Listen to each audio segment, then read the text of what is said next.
So the first one, of course, the most important one, who can transport? So universal train drivers for passenger services. We have different licenses for this in Europe.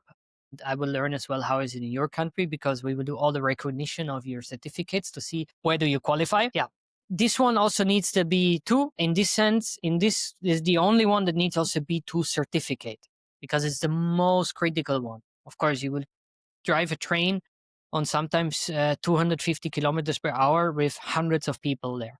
So they want a B2 certificate. So this is really something for when you already have advanced German or you really want to get there.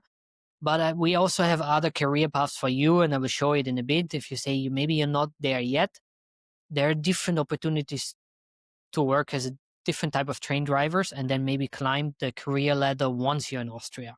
So don't get discouraged if you're not there yet. This is the highest entry point for the passenger services because it has some of those laws that we have to follow, and we will make sure that you also get all the certificates approved in the end as well. So let me just we are good in time. Next one is the universal train driver for cargo. So this is really not transporting people but goods, and it's kind of the same. It's just a different license.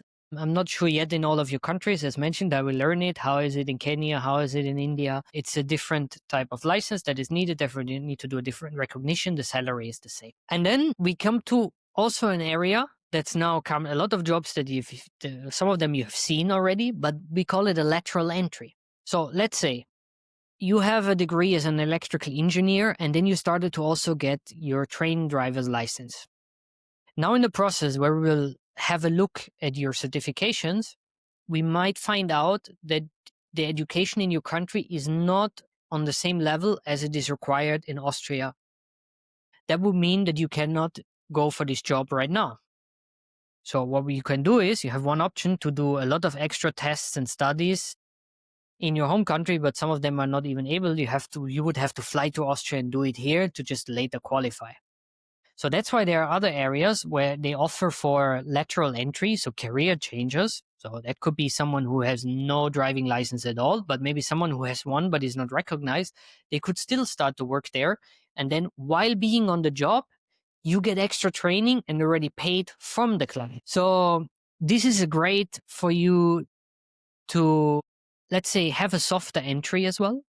Of course, the payment is a bit lower, but you also get all the training on the job. And this is also for someone like you, if you're here and you have electrical engineering degree, and one day you get an email from us and say, we are looking for more lateral entry for railway positions for a train driver, you could apply for this as well, because you say, okay, yes, I'm ready to take up a new job in Austria and then, to start this new career. So that's a good thing with our client. We are very open and we're very flexible. So if, for example, for some reason you don't qualify for one, we make sure that you hopefully apply for a different one. Okay. Or for some reason you go in an interview and you don't pass it because you're nervous, it didn't work out.